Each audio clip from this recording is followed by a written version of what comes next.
70,000 hectare के भीतर वर्ष भर की सिंचाई सुविधा बिना डीजल के, बिना आपको बिजली जलाए हुए आपके खेतों पर पानी जब जैसा चाहोगे वैसा मिलेगा। इसको लागू करने में आपको क्या दिक्कत आती है? ये योगी की सरकार ने कितने बड़े पैमाने पर किया है। 75,000 किसान भाइयों के खेतों पर हम लोगों ने पिछले 7 वर्ष में कितना बड़ा काम किया। और ये चूंकि यदि आप इस योजना का फायदा उठाते तो हम और आगे को बढ़े होंगे। मैं तो निवेदन करना चाहता हूँ या आप आगे चलिए। मैं देखता हूँ तकलीफ होती है कि पैसा संग्रह होता है। मैं चाहता हूँ कि एक पाई जो हमने बजट के भीतर एलोकेशन किया है उसका पूरा का पूरा पैसा किसान भाइयों के पास उसका फायदा पहुंचे, इसलिए हमारी सरकार काम कर रही है। मैं निवेदन करना चाहता हूँ आप सबसे कि हमको योजनाओं की जानकारी हो, इसीलिए यहाँ पर अभिकरण क्या है और इसलिए वितरण किया कि फॉर्म मशीन रेट पर 15 लाख रुपए पर 12 लाख का अनुदान, कस्टम हायरिंग पर 10 लाख का कृषि यंत्र खरीदेंगे 4 लाख रुपए का अनुदान, यदि शेष कृषि यंत्र खरीदेंगे उनकी कीमतों पर 50% का अनुदान। हमारे सीट हम आपको इतना भी उपलब्ध करवा रहे अपने गोदामों से, कृषि विभाग के गोदाम, साधन सहकारी समितियों की कई सोसाइटियां या इफको के जो केंद्र हैं, इफको के केंद्र जिन एफपीओ ने आवेदन पत्र दे रखा है और सीट पैदा कर रहे हैं, उन एफपीओ को भी, कृषि उत्पादन संगठनों के उन एफपीओ को भी हम ये भी मुहैया कराते हैं। जो रणनीति निगम के हमारे विक्रय केंद्र है वहां से एनएससी के लोग कुछ क्रय केंद्र जो हमारी योजना के अंदर आना चाहते हैं उनके माध्यम से इस तरीके से विभिन्न प्लेटफॉर्म एग्रीकल्चर के लोगों को भी हम लोगों ने ये वो लड़के हैं जिन लड़कों ने कृषि क्षेत्र के भीतर बीएससी और एमएससी किया हुआ है, इनको 7,500 रुपए से हम इनको मदद करके इनको लाइसेंस फीस का खर्चा हम देते हैं। उनको लगभग 55,000 रुपए हमको वर्किंग कैपिटल के रूप में देते हैं, 3% की ब्याज सब्सिडी देते हैं। प्रदेश के भीतर लगभग 4,000 एग्रीकल्चर इसके माध्यम से स्टार्टअप के रूप में कृषि क्षेत्र के भीतर काम कर रहे हैं। तो ये व्यवस्था चल रही है जिसके माध्यम से आप आगे ग्रोथ करें। मैं आपको आश्वस्त करना चाहता हूँ। अभी ये हमारे मित्र ने किसान भाई ने इस बात को कहा कि मुजफ्फरनगर के भीतर डीएपी का रेट बढ़ाओ, डीएपी का रेट बढ़े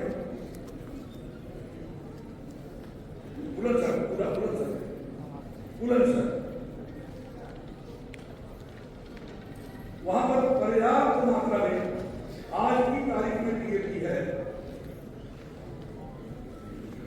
मैं बता देता हूं पूरे प्रदेश के भीतर हमारे पास पर्याप्त मात्रा में यूरिया, डीएपी, एनपीके ये सब कुछ मौजूद है और अक्टूबर की जरूरत ही नहीं, नवंबर तक की जितनी जरूरत होगी उतना डीएपी, एनपीके, यूरिया, पोटाश और एसएसपी सभी जनपदों के भीतर मौजूद है। किसी भी किसान को हम बैग पर लेने नहीं देंगे, बिल्कुल उनको उपयुक्त कीमतों पर मिलेगी। इस बात को सहकारिता विभाग और एग्रीकल्चर विभाग सुनिश्चित करेगा, किसान का शोषण न हो, इसके लिए योगी आदित्यनाथ की सरकार प्रतिबद्ध है। और इसलिए मैं बताना चाहता हूं आपको, आपने कहा डीएपी मुजफ्फरनगर बुलंदशहर के भीतर 8,618 मेट्रिक टन है। 8,600 मेट्रिक टन का मतलब होता है कि 86,000 कुंटल। 86,000 कुंटल का मतलब हो गया कि लगभग 1,70,000 रुपए सरकारी में वहां मौजूद है। और 31 अक्टूबर तक कितना पिछले साल की खपत थी, उस खपत से हमारे पास ज्यादा वहां पर डीएपी मौजूद है। और इसी तरीके से एनपी का हमारा 2325 मेट्रिक टन वहां पर मौजूद है। एसएसपी 1803 मेट्रिक टन मौजूद है और यूरिया 29,523 मेट्रिक टन वहां पर मौजूद है। किस बात के लिए जो आपके खेती के लिए पर्याप्त मात्रा में, मैं इस बात को आश्वस्त करता हूं, आप उत्तर प्रदेश के कृषि मंत्री के नाते एक दिन भी बुलंदशहर हो या मिर्जापुर एक किसान को line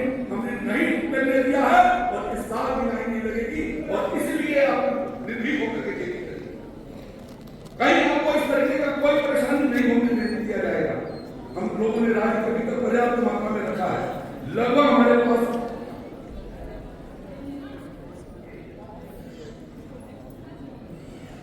urea 13.5 lakh metric ton से ज्यादा, 3 लाख मीट्रिक टन से हमारे पास ज्यादा डीएपी है। इसी तरीके से एसएसपी है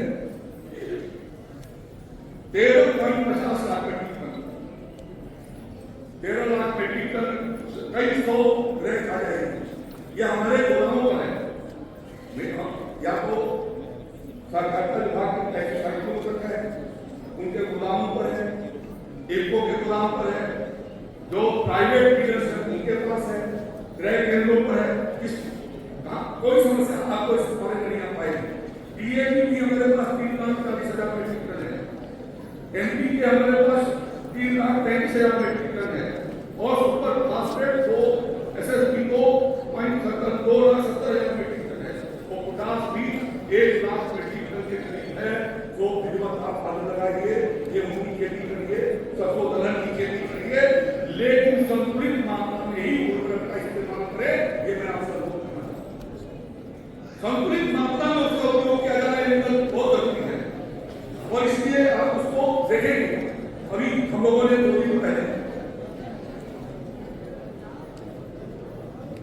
धान के खरीद के साथ साथ हमने मक्का का, बाजरे का और ज्वार के भी खरीदारी का फैसला किया।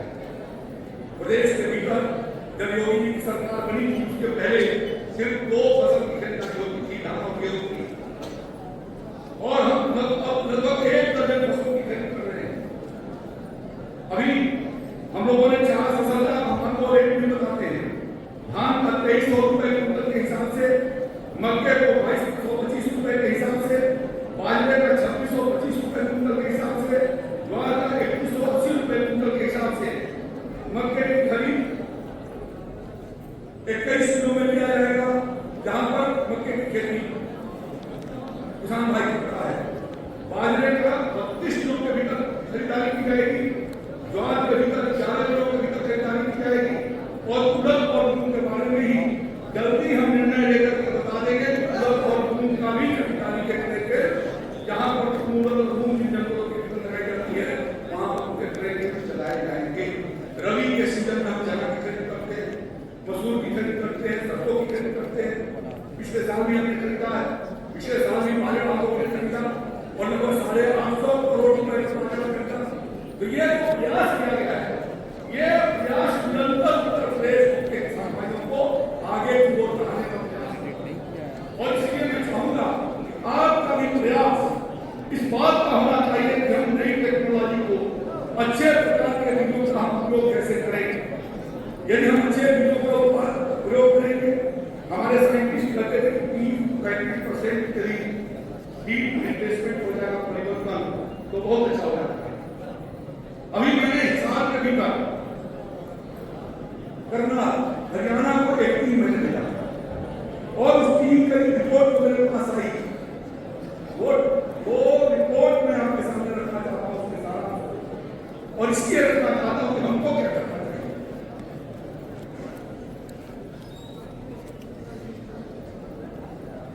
जो हरियाणा हमारी टीम गई, अब ये अभी मैं किसान भाई से करा चाहता हूँ, कृषि विभाग गोष्ठी किया है, हम जल्दी ही किट भी पहुंचा देंगे, आपको मिनी किट भी पहुंचा देंगे। लगाना आपको है, आप धीरे धीरे धीरे धीरे करते करते पिछले 15-20 साल में सभी फसलों के लगाने के समय को आपने देर कर दिया। जो फसल हमारी गेहूं की लगा करती थी 25 अक्टूबर से 15 नवंबर, आपने उसको बढ़ा करके 25 दिसंबर से 15 जनवरी कर दिया। पीछे जाने के कारण हम भी कि हम सचेत नहीं हो रहे, हमको क्या करना चाहिए। और इसलिए मैं आपका एक सुचिंतक होने के नाते कहना चाहता हूं, मैंने ये कहा कि भाई हमारे पश्चिमी उत्तर प्रदेश में काफी अच्छा खेती है, गंगा और यमुना का मैदान वहां पर भी है, पूरब में भी है। जो हमारी प्रोडक्टिविटी का जो उत्पादकता है, हमारी उत्पादकता क्यों कम हो रही है, और इसलिए आप वो तरीका ढूंढिए जिससे कि हमारा उत्पादकता जो हमारी कम हो रही है वो पता लगाया जा सके कि वो क्यों कम हो रही है। और जो जानकारी आई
एपीसी के नेतृत्व में जो गोष्ठियां होने वाली हैं, मुझे आज का अवसर मिल गया तो मैं आऊंगा, मेरे राज्य मंत्री महोदय भी आएंगे वहां पर, अन्य मंत्री भी जा सकते हैं, लेकिन हमको करना क्या है वो अभी आपको बताता हूँ। चना का उत्पादन इस मौसम में चना लगेगा। चना के भीतर मैनपुरी में 25 कुंटल से ऊपर की उत्पादकता प्रति हेक्टेयर की है। और रायबरेली के भीतर मैनपुरी और रायबरेली में माननीय उद्यान का जिला एक किसान बोल के से बोल रहे थे, आपके जिले के भीतर 10.15 कुंटल है चने का। जितना ये चना दिया जाता है उसके भीतर औसत जो उत्पादन है वो मैनपुरी की तुलना में 15 कुंटल कम है। और 15 मोदी जी ने चना का रेट कितना बढ़ा दिया, अभी बता दूंगा कितना हो गया, 5,000 रुपए करीब है। तो यदि किसान का 1 हेक्टेयर के भीतर 15 कुंटल घटा तो 75,000 रुपए का नुकसान हुआ कि नहीं हुआ? सरकार तो चाहती है कि नहीं आप करिए, हम खरीदने के लिए तैयार है, आप करने के लिए तैयार नहीं है, और फिर कहते हैं कि दाल की कीमत बढ़ गई। अभी मैंने एक गोष्ठी में पूछा मैंने कि दाल की खेती कितने लोग करते हैं, तो 1-2 लोगों ने, लगभग 500-700 लोग आए थे किसान, 1-2 लोगों ने हाथ उठाया कि मैं दाल की खेती करता हूँ। तो आप दाल की खेती नहीं करोगे तो दाम बढ़ेगा, तो कहोगे कि दाम बढ़ गया। हम खेती नहीं करेंगे तो दाल कैसे खाएंगे? हम ये तेज खाना चाहते हैं। अभी आपने देखा कि तिरुपति के भीतर घी पाया गया, तिरुपति के भीतर जो घी डाला गया उसको मछली के तेल की रिपोर्ट आई। तो ये क्यों आए? हम पशुपालन नहीं कर रहे हैं, घी खाना चाहते हैं, और 1,000 रुपए किलो का घी 350-300 रुपए में कैसे आ? असंभव है। मैं तो पशुपालन किसान हूं, मुश्किल काम है। 10 लीटर दूध देने का है तो जाकर 1 लीटर घी तैयार होता है, और हम 320 में खाना चाहते हैं। आदरणीय प्रधानमंत्री मोदी जी ने बार-बार इस बात को कहा कि देश के भीतर हर साल 1.5 से 2 लाख करोड़ रुपए का तेल वहां से आयात होता है, इसलिए आपको सस्ता किया जा सके। और हम अपने खेत में लगाना नहीं चाहते, हम गन्ना लगाएंगे, अभी इसी सीट का लगाएंगे। बारामती के बेटे हैं, किसान भी कुछ बोल रहे थे, 4 महीने गन्ने का जो अनुदान है 40 का, उसके बीच में यदि आपने सरसों और राई लगा दिया, यदि आपने उसके भीतर चना मटर को डाल दिया तो पैदा नहीं होगा। ये गोष्ठी इसी बात की होती है, ये राजनीतिक गोष्ठी नहीं है। ये गोष्ठी इसलिए होती है कि हम आपको सही जानकारी दें, हमें कैसे अपने खेती को करना। और मैं नम्रतापूर्वक अनुरोध करना चाहता हूँ कि देश के भीतर लगभग 10 लाख हेक्टेयर के भीतर शीतकालीन गन्ना लगाई जाएगी, और शीतकालीन गन्ना लगेगा तो मैं उन सभी किसान भाइयों से, यदि आप सचमुच में चाहते हैं कि हमारी आमदनी बढ़े, तो आप अपने खेतों के भीतर दाल चना लगाइए, मटर लगाइए, मसूर लगाइए, उसके भीतर आप धनिया लगाइए, हल्दी लगाइए, जो संभव है वो लगाइए। आपके गन्ने की लागत आपकी फसल की लागत को पार कर देगी, आपकी आमदनी 2 साल के भीतर पूर्ण हो जाएगी। तरीका तो सुनना है। इसी तरीके से मसूर के भीतर गाजीपुर में 70 कुंटल कई पैदावार है, सोनभद्र में 56, दोनों मिस्त्रियां एक साथ लगी हुई बोले गई। ये जो को पूरा सरसों में फिरोजाबाद 22-57 नेशनल लेवल से ऊपर, और दूसरे जिले के भीतर सोनभद्र में 936, मथुरा के भीतर 43 कुंटल का यदि वो मथुरा कर सकता है तो सोनभद्र भी कर सकता है, चंदौली भी कर सकता है, रायबरेली भी कर सकता है। यह आपसे अपील करना चाहता हूँ कि आप ये जब आप शुरू करेंगे, जो हमने आपको शुरू में बताया जो रिपोर्ट आई उसमें क्या कहा?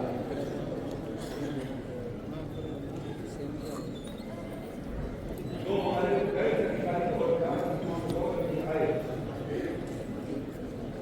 उन लोगों ने जो रिपोर्ट दी है, एक इस बात को दिया कि समय से प्रोवाइड हरियाणा के किसान औसत वहां का हमारा एक किले का 49% है, 50 कुंटल है। हरियाणा का औसत उत्पादन है 50। उत्तर प्रदेश का गत वर्ष का 39 कुंटल, 10 कुंटल ज्यादा, 10 कुंटल एमएसपी का रेट था 22,000 रुपए का एक हेक्टेयर के ऊपर हमारा किसान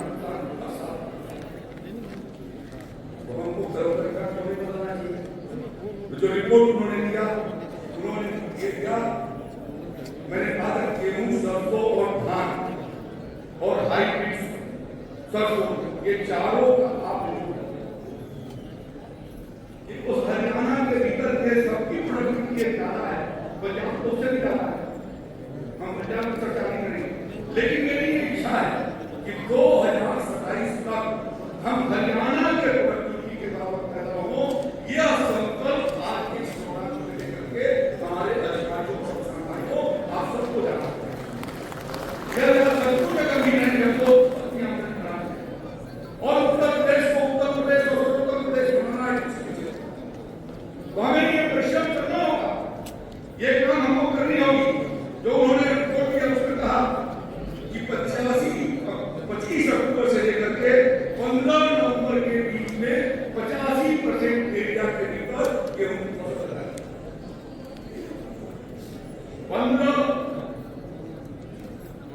25 अक्टूबर से लेकर के 15 नवंबर तक क्या हम इसके लिए तैयारी करेंगे? और मैं आग्रह करना चाहूंगा सभी गोष्ठियों के भीतर जो सीटों साहब बनाने लगते हैं दोनों के भीतर कि हमें इस बात को दृढ़ करना, इस बात कि हम समय से बुआई करें। दूसरा कारण मैंने पूछा कि क्या है, तो दूसरे कारण उन्होंने ये बताया कि ये 20 नवंबर के बाद तक पूरी की पूरी बुआई बात होती है, 10 कुंटल का अंतर। और इसी तरीके से उन्होंने किया कि 95% किसान लाइन सोइंग कर रहा है, लाइन सोइंग, सीड ड्रिल और ऊपर सीडर के द्वारा वहां बुआई हो रही है। लगभग 10,000 के करीब लोगों ने 5% लगभग 13,000 लोगों ने सीड ड्रिल ले गए, बड़ी सीड ड्रिल ले गए, सुपर सीडर ले गए। हमने मान लिया कि हमारा अपना है। मैंने बार-बार इस बात को कहा, आज भी कर रहा हूं कि उस पर उत्तर प्रदेश सरकार का जो बोल गया लिखा जाएगा कि 80% प्रोत्साहित है। ये कंपल्सरी मैंडेट इस बात को करो और आज ही इसका सत्तर पुनः लागू किया जाएगा कि जिसमें पाया जाएगा कि लिखा गया है उन्हीं तक चालू अधिकारी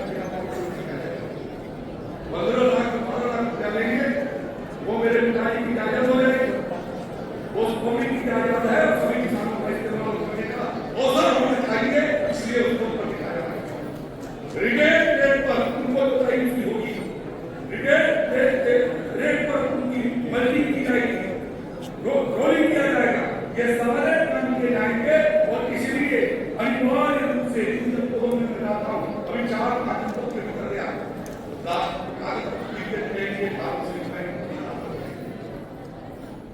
जिनको ज्ञान काम किसी जिले के भीतर ये अस्थायी आपको अस्थायी बनवाना है। जो पहले दिए गए उनको भी, आज दिए गए उनको भी उपनिदेशक कार्यालय के ऊपर ये लिखा जाएगा कितने लोगों को एक सेक्टरों को या किसान को कस्टमाइज सेंटर कितने काम करने क्या है उनके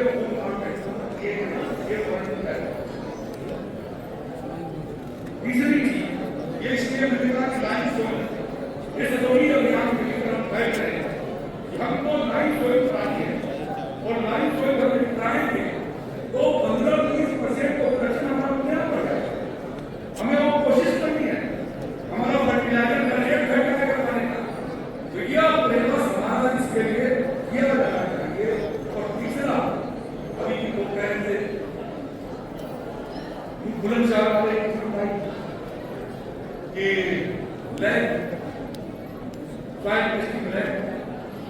जिले के भीतर हमारा साहित्य संग्रह है और अनेक तहसीलों के भीतर हमारा साहित्य संग्रह है।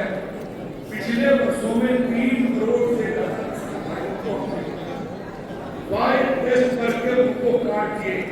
अब आपसे मैं पूछता हूँ कि इनके पास वाइल्ड टेस्ट कार्ड नाम करिए, जिनके पास वाइल्ड टेस्ट कार्ड है जरा हमने सुधारी लोग एक वाइल्ड टेस्ट पर 500 रुपए का खर्चा होगा और हम उस पेपर को संभाल नहीं कर सकते।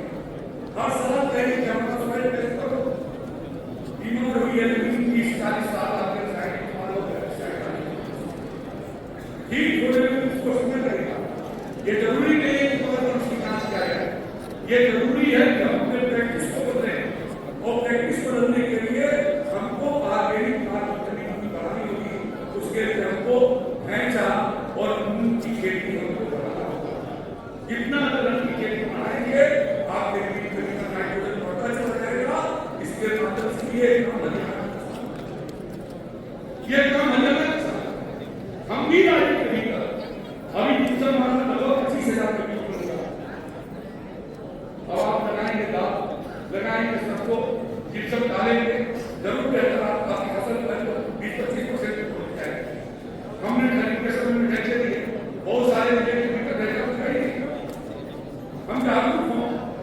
जिप्सम के ऊपर 75% कम था, ऐसे 50% कम था और इस साल हमने कहा जिन किसानों ने भैंसा लगाया है और उत्तर प्रदेश राज्य की निगम के साथ हमारे आगे भी पहले उसको समय खरीद के टाइम नहीं कहा था कि आप किसानों का रजिस्ट्रेशन करा लीजिए।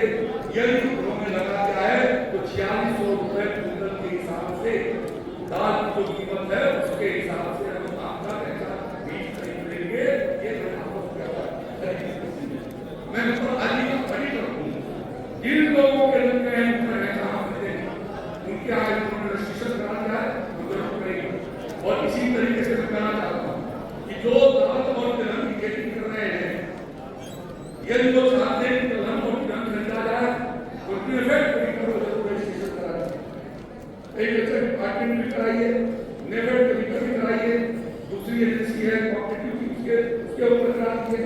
जिनके रजिस्ट्रेशन हो जाएंगे यदि उन लोगों के भीतर 10,000 एकड़ से ज्यादा की खेती होती है तो वहां पर हम ब्रेक लगाएंगे और उनके तो इसलिए ये प्रयास आपके द्वारा किया जाना यह मैं समझता हूं कि ये जरूरी है।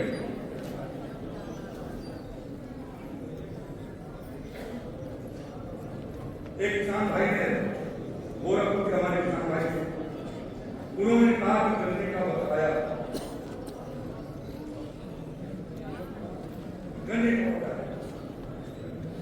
उत्तर प्रदेश के भीतर जब योगी की सरकार बनी थी तो 113 जीबी मिल चल रही है। इस साल योगी की सरकार ने 121 जीबी मिल चलाई। उस समय गन्ने का कुल कीमत जो है उस समय उत्तर प्रदेश में 18,000 करोड़ रुपए था। जब समाजवादी पार्टी की सरकार सत्ता परिवर्तन हुआ तो हमारे को 10,000 करोड़ रुपए का बकाया हो गए। योगी की सरकार ने उनके 3 वर्षों के बकाये को भुगतान कराते हुए अब तक 2,56,000 करोड़ रुपए का किसान और 119 बिलियन से 121 बिलियन से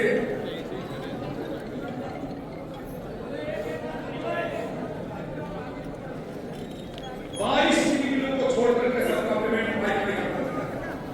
जो गोरखपुर की बात कर रहे थे वो गोरखपुर मंडल चौराई का 100% पेमेंट, दाम गोरखपुर दाम का 100% पेमेंट, कट्टा का 100% पेमेंट, खाड़ा का 100% पेमेंट, पिपराइच का 100% पेमेंट, बुढ़ेला का 100% पेमेंट, बबरम का 100% पेमेंट, 2 जिलों का बकाया है और वो बकाया भी 40 करोड़ रुपए से नीचे का है।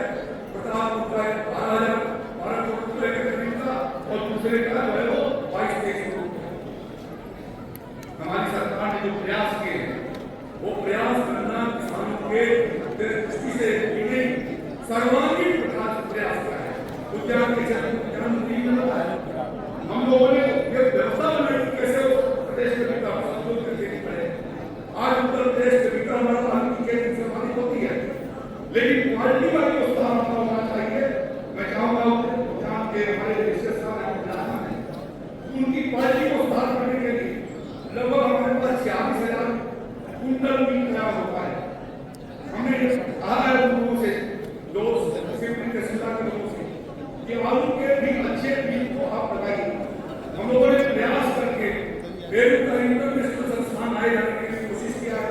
प्रक्रिया भारत सरकार की बीच में चल रही है। उत्तर प्रदेश सरकार ने बीज उपलब्ध करा दिया है। हम लोगों ने आलू के ऊपर 2 एक्सचेंज सेंटर बनाए साथ आप इसके भीतर और कुछ नहीं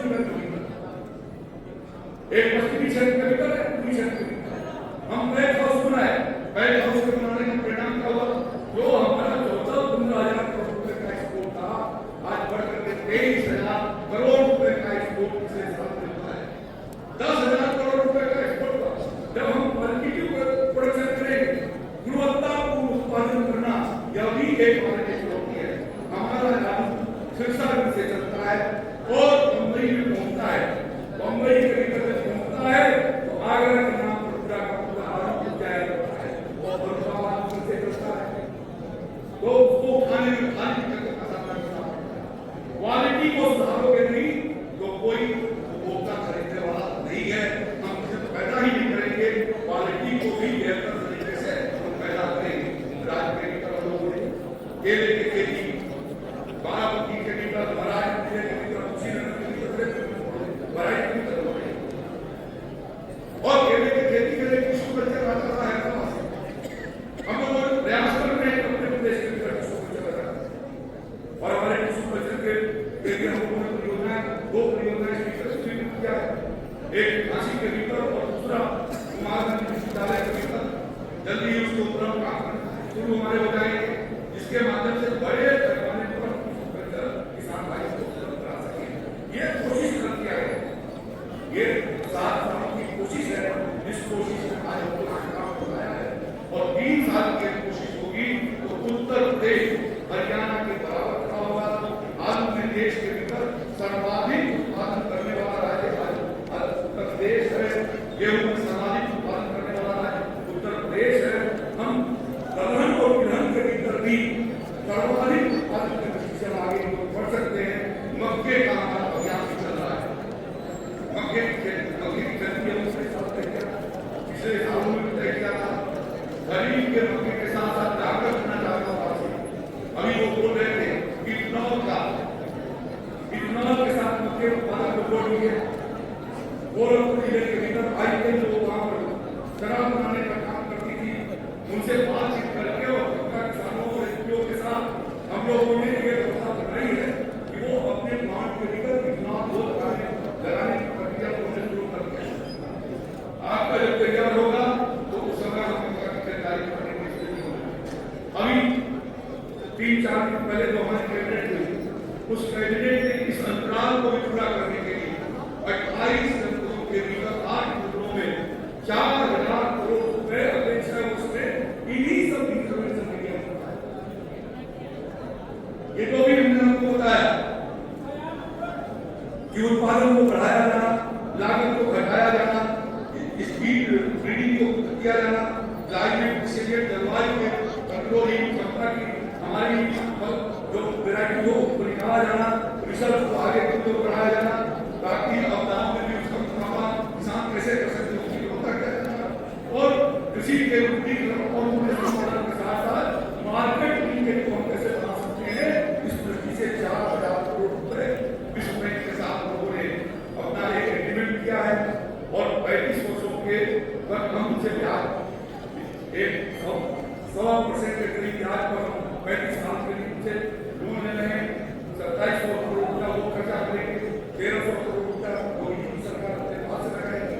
4,000 करोड़ रुपए में जिन जनपदों के प्रोडक्टिविटी है उस प्रोडक्टिविटी को इम्प्रूव किए जाने की दृष्टि से एक पहली बार इस तरीके का टारगेटेड लक्ष्य प्रयास अभी मक्के के बारे में चर्चा हो रही है। उत्तर प्रदेश के भीतर अयोध्या के भीतर चुपता बगास बेगास बेगास से मतलब धोने और चाय के दो कप ये बनाने की फैक्ट्री लगा दी गई है जो कि किसान का करेंगे और भी जगहों पर हम कोशिश कर रहे हैं और इसीलिए बायो प्लास्टिक की पॉलिसी भी हमारी सरकार ने अभी दो दिन पहले मैं ज्यादा कुछ न कहते हुए इतना कहना चाहता हूँ कि हर कृषि समूह ने प्रयास किया है अभी कुछ दिनों के भीतर बाढ़ पानी और सूखे के प्रभाव पड़े ग्राम की फसल बीमा योजना के भीतर जिन किसानों ने बीमा कराया है ग्राम तकनीक प्रयोग के बाद जो रिजल्ट उसके आएंगे परंतु उनको हम क्षतिपूर्ति मिलेगी दैविक आपदा के भीतर भी क्षतिपूर्ति की व्यवस्था करने के लिए जहाँ पर नहीं जिन्होंने कराए हैं दैविक आपदा से क्षतिपूर्ति किए जाने के लिए आदरणीय मुख्यमंत्री ने ये सभी जिलों के अधिकारियों को निर्देशित कर रखा है जो इस बात का आकलन कराए उनकी रिपोर्ट आएगी उनको सरकार का सहयोग ये किसान भाइयों को मिलेगा। इन्हीं शब्दों के साथ मैं आपको फिर से विजयादशमी की अपने शुभकामनाएं देते हुए अपनी बात को समाप्त करता हूँ और ये अनुरोध करता हूँ कि हम भी बदले सरकार को बदल गई सरकार ने प्रयास किया है देश और देश को बदलने की कोशिश कर रही है लेकिन हमको भी